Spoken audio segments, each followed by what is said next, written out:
Hello, Facebook family. All right, I am trying to get settled. I'm trying to see here. I said I was going to do something at 12:30. Congrats, this is your 10th broadcast. Okay, so I'm going to wait a few moments to see if people begin to congregate.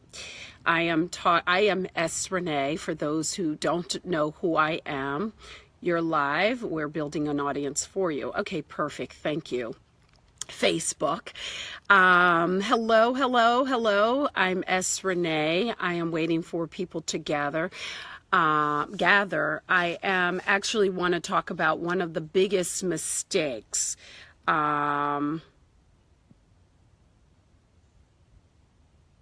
Okay, no, I don't want to mask Facebook. Thank you.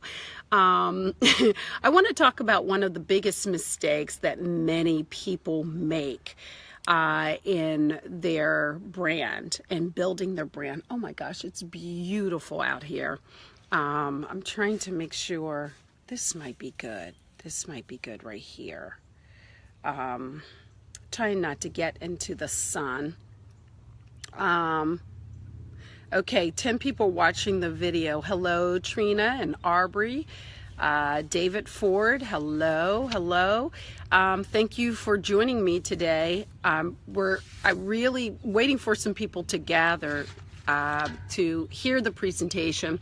I'm going to be talking about communication. And the reason why I decided to talk about communication is I think that one of the biggest mistakes I'm finding clients are making is their communication style.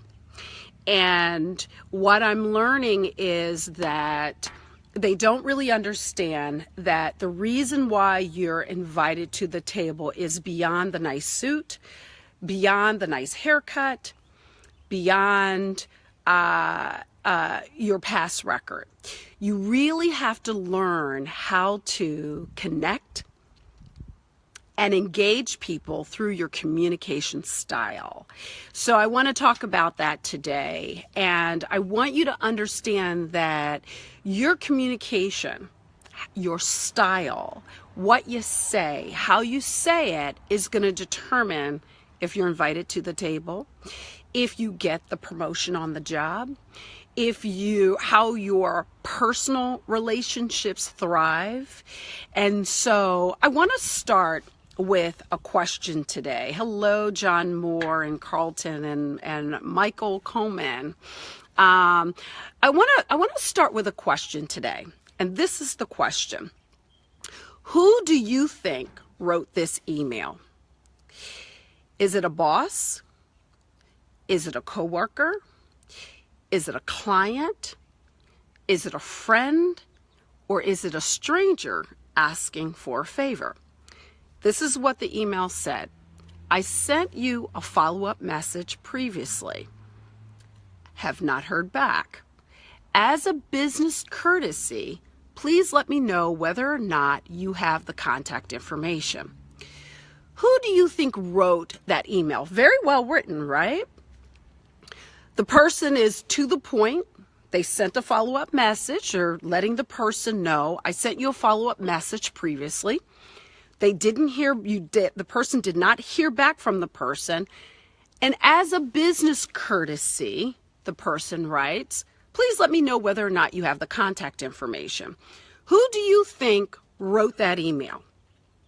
A boss, a coworker, a client, a friend, or a stranger? Now, I can't see if you're typing below. Are you typing below, everybody?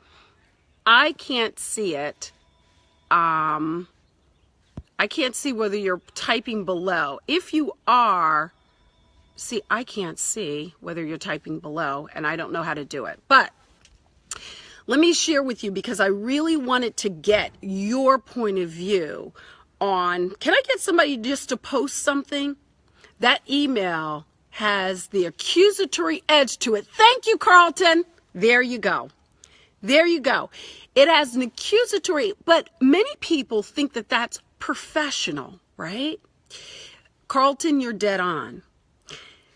When we communicate, let me set the stage for you. That email came from a stranger. I met the stranger who asked me for a favor. I told the individual I would do them a favor. I called them and said, I looked for the information but couldn't find it. But if I find it, I'll follow up with you. The person emailed me again. Did you find the information? I did not respond. Then they sent me this email. And I responded to the person. But what happens a lot of times is the tone in which we communicate either gets people to respond or not. Let me give you an example. I have communicated with clients for 2 years trying to get new business. And sometimes they don't even respond. And it's frustrating, right?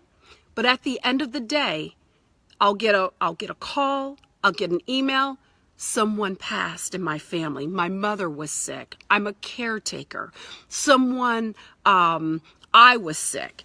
So when you communicate, remember, you're speaking to another human being. You're speaking to another human being. Hello, Tina. You're speaking to another human being. So here's why, what prompted this is that email prompted us that I need to let people know and understand that professionalism as we once known it to be has changed, right? So typically that would have been a professional email. Today, connect with people. Tell them, here's what I would suggest. Hello, Tina. I recently sent you an email to follow up on our conversation about the contact information for. I realize you said you would contact me when you located the information, but we all get busy, and I was wondering if you were able to find it. I appreciate your response. Do you see the difference? And so the attitude and the edge in which we communicate, whether it's a boss, whether it's a potential client. Now, let me share with you something else about communicating. And first, I think I want to ask you a few questions. Number one, do you find that when you communicate, it turns people off? Like for some reason, you may not even know what it is, but people just don't connect with you. You're having a difficult time. And I apologize for frowning. I'm outside on the deck and the sun is in my eyes, but I'm absorbing the sun. It's just so beautiful outside. So please forgive me if I'm squinting. But do you find that when you're trying to negotiate that contract, that for some reason there's tension, or you're not connecting, or the person's not shaking their head, or they're not relaxed, or you're not relaxed, or is that a problem for you? Is it a problem because you communicate with people and for some reason they have a negative response to you? Do you have that? I'm glad you're watching, Nay, during your lunch break. Or are you becoming frustrated because you're trying to build your business? And this is something I recommend to people. Whether you want to become an author, whether you want to be a speaker, whether you already have your current job, many people, or most people, have a second job, or they're trying to launch their business. How many people out there? You have a job, you have a second job, or you're a speaker, you're an author, or you want to be. Just give me a thumbs up on that. How many people, number one, want to launch your speaking business? Anybody? Anybody who's on this session want to write a book? Thumbs up. Perfect. Thumbs up. I had a call coming in. Thumbs up. Okay, so there are people who want to, perfect, that's what I need to say. So people on this, you want to start your speaking business. In order to do that, you are going to have to learn how to craft a message that meets people where they are. That meets people where they are. And what do I mean by that? Craft a message. So first of all, you're going to have to identify who your audience is. Who wants to hear what I have to say, right? And then look at what is it in your life that you have been through, that you have experienced. You want to write a book, great. That you have experienced that people can connect to, that you want to teach them about. Like for me, I literally launched my business on a 6th grade story. 6th grade story. I was teased and bullied from the time I was up until 12 years old. At 12 years old, I took control of my life and I began to stand in my power and build my confidence. So I launched my business on that story. And so you have to decide, what is it that I have of value that I can share with other people that they want to know? And guess what? Colleges began to book me on that story. Churches began to book me on that story. The workplace began to book me on that story. And so that's number one. And how I communicated it. Well, it wasn't just about being teased and bullied. It was about me learning how to become likable. It was about me learning how to create a marketable message around how I showed up in the world, right? And then how I was able to bring value to other people's lives. So those are the 3 things that you want to make sure, okay, what is it that I have to offer the world? What do you have to offer? What is your story? Where is your story? What is your lesson? And who wants to learn it or who wants to hear it, right? When you're communicating, now I want to share with you a little bit about, because that's high level. I don't want to dig deep into all this. I want to give you some high level points. So now I am sitting across the table and I need to communicate my message to someone. What do? You don't. You don't communicate your message. You ask questions. You first have to understand, where is this person at? What does this person want? What do they want to achieve? What's important to them? What is it that is their core problem? Because once you understand what their core problem is, then you can connect your lesson to their core problem, and then you can provide the solution.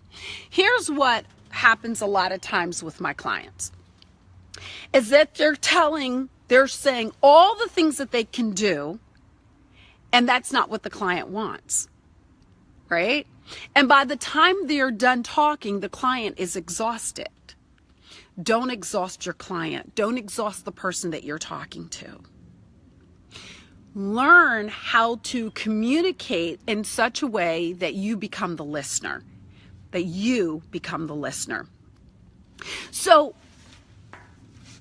the other question, now Nina said that she wanted to write a book.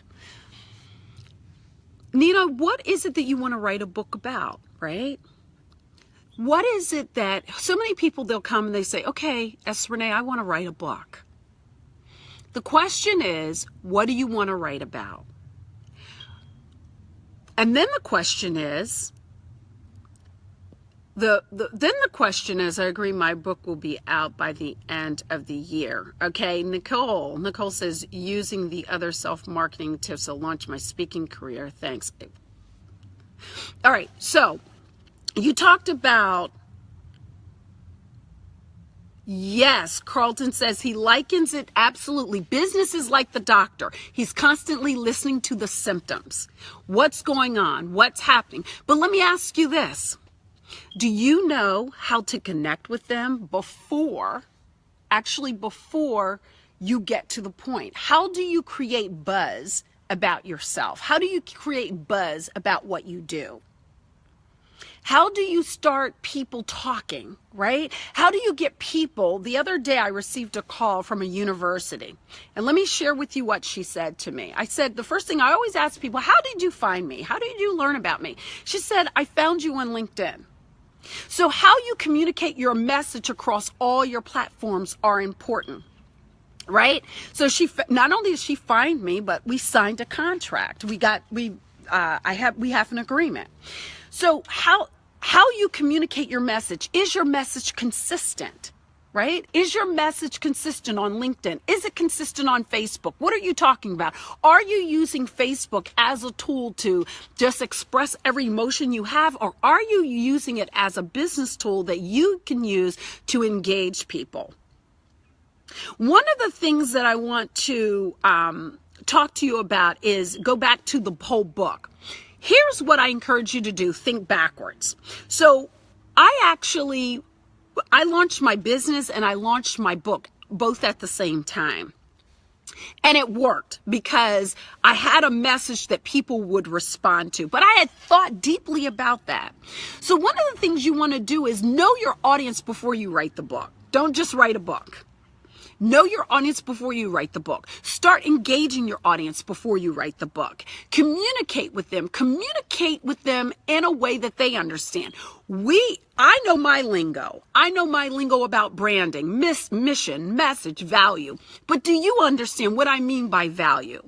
Right? Value. What is value? When I say value proposition, some people don't, high level, but how do you create value proposition? How do you go in and you start uncovering the need, right? And now the person is sold on your product. They love your product. They're ready to buy your product. But, oh my God, it costs $7,000. I was expecting $3,500. How do you create the value proposition?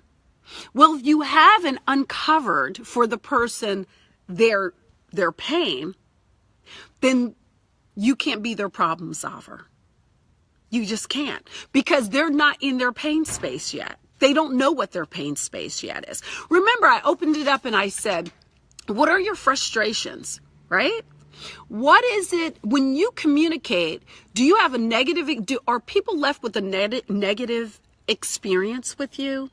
Are you getting the response that you want to get from people when you communicate? If so, if that is a challenge, then how you are, not just the tone, not just the resonance in your voice, not just how you smile, there's something in the words that you're choosing that doesn't work for the person that you're talking to.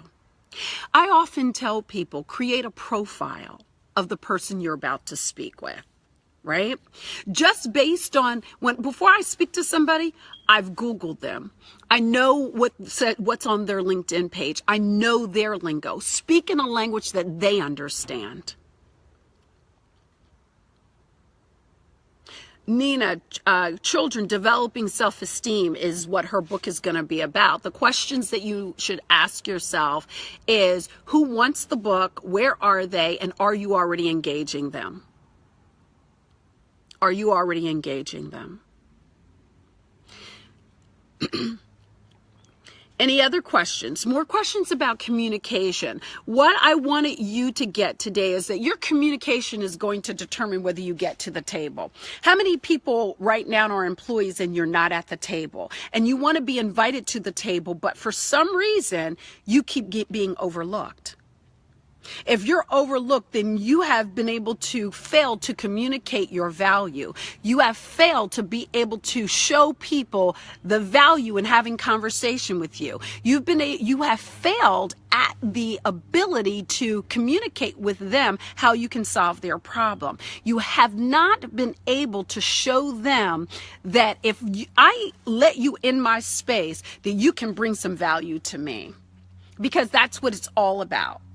The only reason why you're on this call, yeah, we may have met at some point, but because there's some level of value that I bring to your life. So start thinking, what is the value that I bring to others?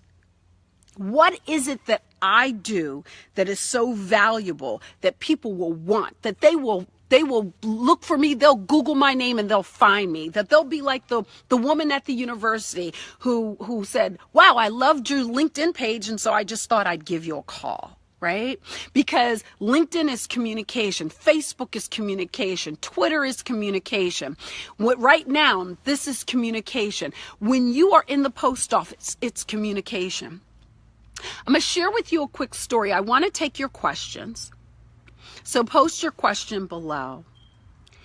I'll share with you that one day I was at a at an event, and there was a lady there who I just started talking to. Just started talking. She didn't look like a person of influence. She didn't look like the person who could help me sign a contract, but it led to a $5,000 contract because she was a player. And I just happened to be in my brand. And so I tell people it's more important to be in your brand. It's more important to be in your brand than to be looking at other people's image. Don't worry about their image. You focus on being in your brand, being in your good space. Because when you're in your space, opportunities open up for you. You're not concerned, or your concern should not be how someone else looks or how they're communicating their brand. You should be concerned about how you're communicating your brand. Questions. One of the things I want to ask you, how many people in here would like to learn how to convert your failures into finances? How would you like to turn every failure you have, or a failure that you have, into finances? I have a question. How do I teach someone who I would like to invest in my business without sounding desperate or begging?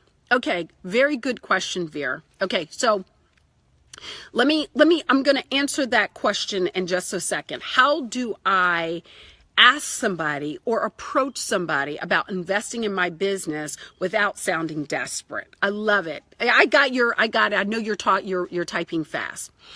Number one is that you have to believe in what you are asking for. So what do I mean by that? Our beliefs determine how we show up in the world. What we believe about ourselves, what we believe about our business, and what we believe about God. Yes, I'm going to get spiritual because this is a spiritual journey. What I've come to learn is that I feel desperate and I sound like I'm begging because I feel like I need to. Because I feel like if this person doesn't give me what I want, then I'm not going to get it. Instead of standing in faith and believing that I have something of value to offer you, and if you don't want to buy it, somebody else will, because God has purposed me to do this work, and He has given me the provision to do this work. And so therefore, I'm here to offer you an opportunity to invest in this fantastic idea that will be prosperous. And I hope you will join me on this journey. But if you don't, it's okay. It's okay. It's okay, because I will knock on the doors until it opens, because I know that there's an open door and I know that there's a season. And so I'll continue to walk until I get there. When you operate from that place, that is your place of power. God is your space of power.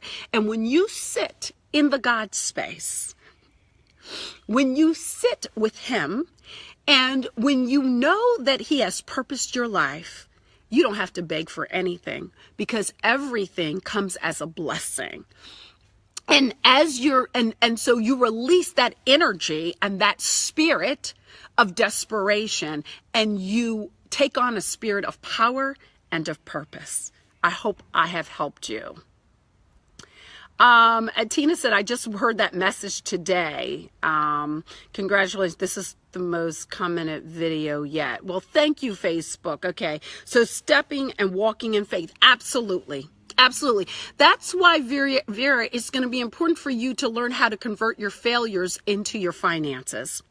And I'm sharing that because I have a online course that it's in the pre-launch stage right now, that you're going to learn how to convert your failures to finances. You're going to learn how to kill the beast that robs you of your blessing, because I was you. I was the person that was, oh my God, I got to sign this contract. I got to pay my mortgage this month. Please, God. And when I let that go, guess what? Business began to, I just told you that I haven't done a whole lot this year in terms of marketing and all. Why? Because I'm I'm working on my wedding and all that. And so I received it out of, quote, nowhere, right? Nowhere, but we know it was somewhere and someone that sent it, the contract. I've gotten 3 other calls. Why? Because when you let it go, but I've been in this practice of letting go and letting it be for a while, right? Learning to become the observer of your life. That's where the power is. You begin to just watch the contracts come. You begin to watch people see the favor on your life. That you begin to observe how God is moving. You just become the observer, right? So let me quickly, I'm going to answer another question. I'm going to quickly share with you about this Unbottle Your Business Brand. Very quickly, there's 10 modules. The first one is how to convert your failures into finances. The second one is how to diagnose a problem and offer a solution. The third module is how to partner with clients and define requirements. The fourth module is how to deliver presentations to diverse audiences. The fifth module is how living your brand yields big bucks. The sixth module is how to have an effective presentation with minimum prep time. The seventh module is how to be likable, marketable, and relatable. The eighth module is how to get answers to difficult questions. The ninth module is how to build a brand that creates buzz where people begin to come to you. And the 10th was how to kill the beast that robs your blessings. If you're interested, just inbox me and say, Renee, I want to understand what that means and more about your upcoming online course and what it entails. I want to get to some questions. Questions, how powerful, you read that today. Another question, in my mind, these principles seems to apply to a consultant. How does the entrepreneur who wants to promote their brand and their products to a broader audience apply these principles to their marketing efforts? Okay, let me see, Aubrey. Okay, let me read this again. Okay, the principles apply to the consultant. Okay. The entrepreneur who wants to promote the brand and their products to a broader audience. Okay, so Aubrey, it may sound like it, but these principles that I'm teaching are applicable to the entrepreneur, right? I'm an entrepreneur. I'm a consultant. I'm a speaker. I'm a writer. I'm a coach.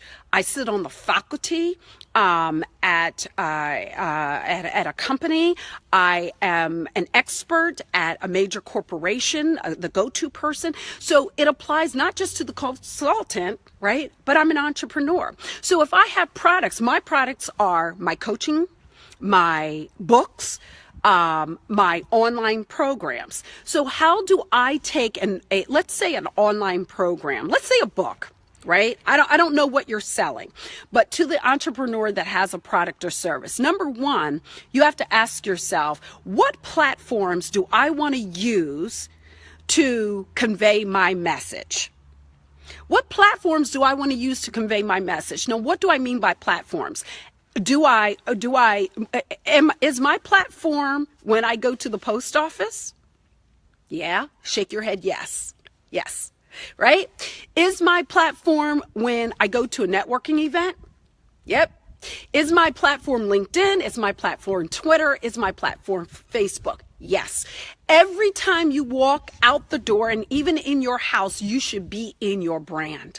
And what do I mean by that? If you're an entrepreneur and I talk about branding, self-esteem and branding, the key is that I inspire people. That's what I do. I inspire people to take a hold of their life and the vision that God has given them for their life, and I help them to manifest it. I help them to create it so that it comes into manifestation. Because we create it, and then I teach them the principles that they have to use in their relationship with God to manifest it. That's what I do. I do it if I'm in the post office. I do it if I'm on LinkedIn. I do it if I'm on Facebook. I do it across all platforms. And guess what? I even do it in my home. This morning when I was talking to my mother said, preach. Yes, Renee, preach, right? Because what did I say? Seek ye the kingdom of God, and after his righteousness, and all other things will be added unto you. We were just talking generally about some stuff, and then I started quoting scriptures, right? I said, we have to give him back his word. So what is it? So whether I'm talking to my mother, or whether I'm talking to my fiance, or I am in Renee every day. I am in that brand that you see every day. So as an entrepreneur, number one, if you're an entrepreneur, you're not selling the fact that you're an entrepreneur. You're selling a solution to a problem. What are you selling, right? What platforms? And then decide on how you want to use those platforms. One of the key things, Aubrey, that I think is a big challenge for people is defining how they're going to communicate their message. How do you communicate the fact that you're an entrepreneur? Because similar to what Vera was saying, I don't want to sound like I'm begging or pleading. And most entrepreneurs want the next gig. They want the next sale. Instead of focusing on, I'm here to help you. I'll give you an example. There was a young lady who reached out to me yesterday. I didn't know who she was. She was on Facebook. She reached out to me and she says, I know that you have a book on branding. However, I want to know what other books you recommend. I said to her, I don't recommend other books because I don't read other books. I create my own material. However, I have a new program called Unbottle Your Business Brand. If you're interested, I'll send you over the information. She said, I'm interested. I sent her over the information. I sent her a link to PayPal. She bought the online course. Now, I didn't market to her. I didn't reach out to her. She reached out to me. Why? Because I'm in my brand on Facebook. And I'm an entrepreneur. So hopefully that helps you. It's important for everybody to understand. We think entrepreneurship is, when I get my briefcase and I walk into the office of somebody and knock on the door. No, entrepreneurship is what I'm doing right now. I'm communicating my message and the value that I can bring to your life. I hope that was helpful. Any other questions? Oh, eyewear.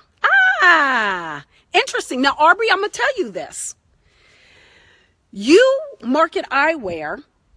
I wear glasses. I just purchased a pair of glasses because I didn't know you sell eyewear. So your issue isn't marketing. Your issue is you don't have a brand to be the person who sells eyewear.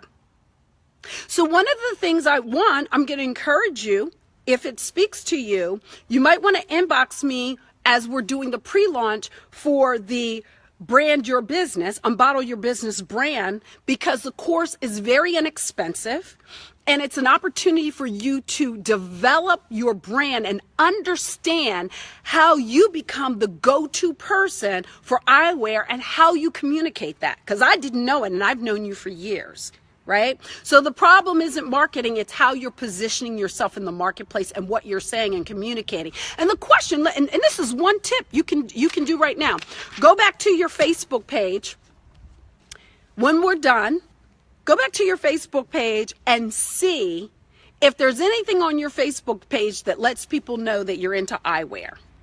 And that'll help you to see whether or not your marketing efforts are in vain. Any other questions? Let's see. I'm going back just to make sure I don't have any other questions. How do I to somebody? I did that. I answered that question. I agree. My book is out at the end of the year. I want to write a book. Okay. Yes. I don't see any more questions. Any more questions? Please let me know what your questions are. I'm getting ready to hop off in a few. Any other questions that I can help you with in terms of communication? Conversation starter, 25 comments so far. So they're saying that this has been I guess the busiest, more people on this than any other person who has gone live today. So I want to thank you. I want to thank you for joining me. I hope that I have been able to provide value for you. I want to encourage you that if any of this information speaks to you, and if you want to continue to grow your brand and really understand messaging, how to craft a message, if you want to understand how to really turn your failures into your finances, if you want to be able to slay the beast, if you want to, below I have a question. Okay, look below. I've looked below. Your last? Okay. Let me finish this and then I'll answer your question, Vera. Thank you for writing. If you want to learn how, and when I say deliver to diverse audiences, I'm not just talking about audiences that you speak in front of. Your audience can be a client. Your audience can be parishioners. Your audience can be your boss. Your audience could be your coworker. Audiences are simply people that you need to engage. Who do you need to engage in your message so that they will hear you and respond to you? That's what I mean by audience. All right, your question, Vera. I write, direct, and produce my plays, but some people feel I should do it for free because we attend the same church. I feel they don't take my business seriously. How do I stop that? Good question, Vera. You know, one of the things that a lot of speakers battle with is the same question, you know, for free. Is it for free? So the way to stop it is to stop it, right? Turn your business, I don't know how you operate, but does your business operate like a business, or does your business operate like it's a charity? Does your business operate like it's a business, or does it operate like a charity? So for an example, do you operate like a businesswoman, or do you operate like, I want to save the world and I want to save the world with my plays? And if you operate like that, that's what you get. Right? So being able to understand how you message, how you communicate, how the message that you create as you pitch. That's the word I want to use.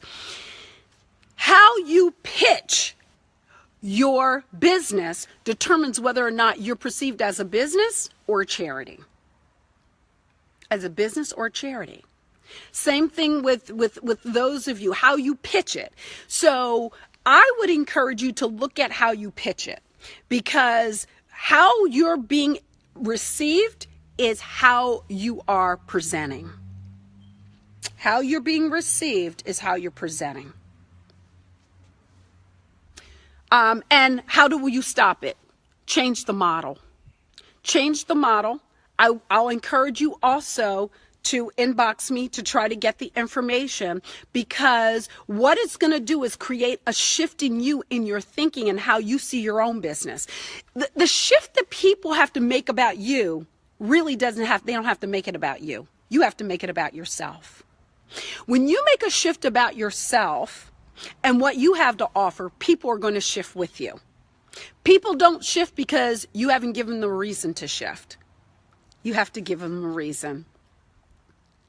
All right. Any other questions? I'm about to jump off the line and go take care of some other business. If you're on my email list, of course, you'll be getting my emails. If you're not, I encourage you to inbox me right here on Facebook. I'll send you the information if you're interested. Otherwise, I'll see you next time. Remember, it's important that you unbottle your genie and that you understand what it takes to build a business by creating a brand that people will respond to. God bless you. I love you. And remember always, there is more inside you.